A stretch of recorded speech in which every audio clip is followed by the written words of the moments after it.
Hi guys, कसे आहात तुम्ही? मी तर मस्त आहे, तुम्ही तर मस्तच असणार आहात. कारण की आज तुम्हाला सांगायचं तात्पर्य होतं एवढंच आहे की शिवांश आहे ना खूप हट्टी झालेला आहे, खूप म्हणजे खूप हट्टी झाला आहे.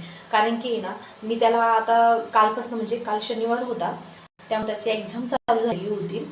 आणि नंतर आहे ना म्हणजे त्याला थोडासा पोटाचा पण त्रास सांगितलाय. पण आम्ही काही म्हणजे थोडंसं दुर्लक्ष नाही केलेलं. पण असं वाटतं की नाही का, एक आपण जर त्याला सारखं सारखं म्हणलं तुझं दुखतंय दुखतंय, तू आजारी आहे आजारी आहे, पण तेच त्या मुलांच्या पण डोक्यावरती म्हणजे परिणाम होण्यासारखं होतं की त्यांना पण वाटते की आपण आजारी आहे आजारी आहे. मग आपल्याला पण असं नाही का म्हणजे त्यांच्या एक माइंडमध्ये ती गोष्ट शिरती किंवा मग ते असे डोक्यात तेच विचार घेतात. त्यांना वाटतं की आपण खूप आजारी आहे काय माहिती.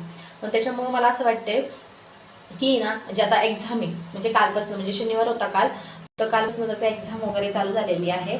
आणि हा बघा किती हट्टी, इतकं खूप हट्टीपणा करतोय ना आत्ताच्या म्हणजे आता एवढ्यात खूप म्हणजे खूप. कारण की तो 15-20 दिवस झाले तो आजारी असल्यामुळं की मी शाळेत पण नाही म्हणजे तो गेलेला, किंवा मी एक म्हणजे मी व्हिडिओ पण नाही टाकलेले. कारण की ना तुम्हाला खरं सांगते मी खूप म्हणजे खूप टेन्शनमध्ये होते, खूप टिप्समध्ये होते. कारण की मला पण वाटत होतं की नाही का म्हणजे नक्की काय होतंय काय होईल, म्हणजे बरेचसे असे क्वेश्चन आहे की तुम्हाला मी सांगू शकत नाही. पण बघा आज त्याची एक्झाम आहे, पण तरी पण हा किती नाटक करतोय, लय नाटक करतोय. तुम्ही पण पहा की म्हणजे तुम्ही सांगा मला नक्की काय करावं मी की जेणेकरून हा असा नाटक करतोय.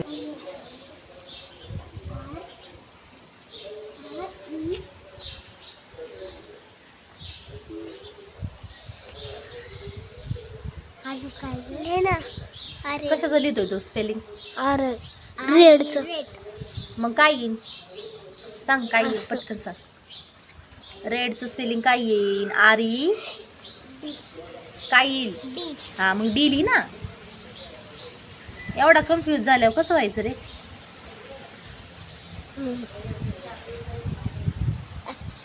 काय बरोबर आहे बरोबर आहे.